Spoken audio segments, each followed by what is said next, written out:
Mengelola layar melayani demokrasi. Di era digital, saya percaya kalau informasi yang baik akan sangat mudah untuk dijangkau.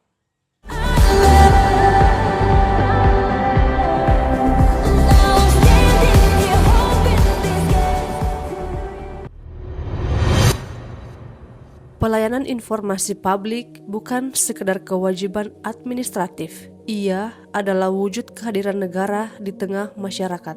Transparansi, akuntabilitas, dan keterbukaan bukan hanya prinsip, melainkan tanggung jawab. Namun, zaman berubah. Hari ini, masyarakat tidak lagi menunggu informasi datang. Mereka mencarinya, mereka menontonnya, mereka membagikannya. Semua terjadi melalui satu layar kecil di genggaman. Generasi muda sebagai pemilih aktif justru lebih banyak berada di ruang digital. Disinilah muncul sebuah pertanyaan mendasar. Sudahkah pelayanan informasi KPU benar-benar hadir di ruang yang sama dengan masyarakat?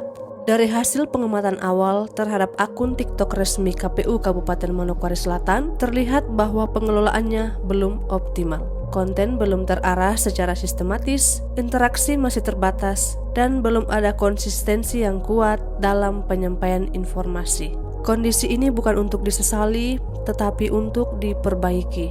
Langkah pertama dimulai dengan melihat secara jujur kondisi yang ada, mengidentifikasi pola unggahan, menilai kualitas pesan, dan memetakan tingkat keterlibatan publik.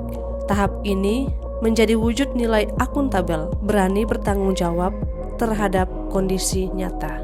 Di saat yang sama, nilai kompeten dihadirkan melalui analisis yang sistematis sebelum menentukan langkah perbaikan. Setelah akar permasalahan dipahami, tata kelola akun mulai ditata ulang.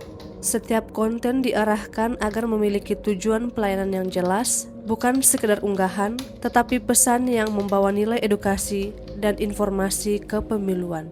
Di tahap ini, nilai loyal diwujudkan melalui komitmen menjaga integritas lembaga. Media sosial bukan ruang pribadi, melainkan representasi lembaga yang harus dikelola secara profesional. Strategi konten kemudian disusun berdasarkan kebutuhan informasi masyarakat. Tema dan jenis konten dirancang agar informatif, edukatif, dan relevan. Inilah bentuk nyata berorientasi pelayanan, menempatkan masyarakat sebagai pusat komunikasi, bukan sekedar sebagai audiens.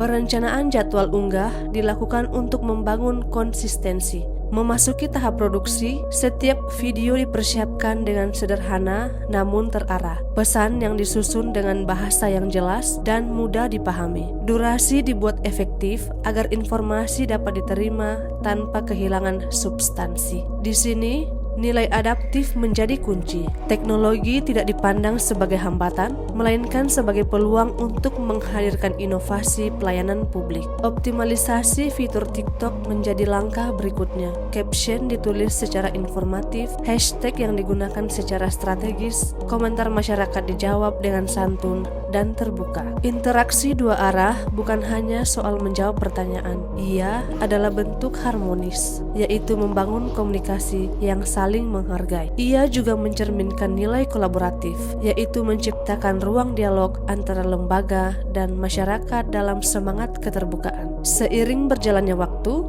perubahan mulai terasa. Akun TikTok tidak lagi menjadi sekedar etalase kegiatan, ia berkembang menjadi ruang edukasi, ruang klarifikasi, dan ruang pelayanan.